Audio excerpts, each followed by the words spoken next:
ගාල්ල නගරයේ අභිමානවත් පාසල් දෙකක් වන මහින්ද විද්‍යාලයත් රිච්මන්ඩ් විද්‍යාලයත් අතර මෙවර 121 වෙනි වතාවට පැවැත්වෙන මහා ක්‍රිකට් තරගය මෙම වර්ෂයේ මාර්තු මාස 19, 20 සහ 21 දින තුල යෙදී තිබෙනවා.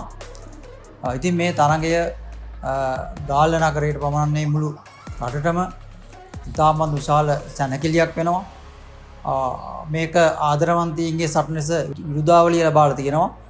ඉතින් මහින්ද විද්‍යාලයේ උද්වල්පති විදියට මේ මහා තරගයට සහභාගී වෙන්න ඉදිරිපත් වෙන අපේ පාසල් දෙකේම අපේ පුතුන්ට මගේ සුභාශිංසනය පිරිනමනවා. ඒ වගේම ඔවුන්ගේ ධෛර්යය, ශක්තිය, අභිමානය පෙරටගෙන හොඳින් ක්‍රීඩා කරලා ඒ වගේම හොඳට විනයගරුකව මෙම තරගයට සහභාගී වෙන්න කියලා මම මහින්ද විද්‍යාලයේ උද්වල්පති විදියට ආශිර්වාද කරනවා.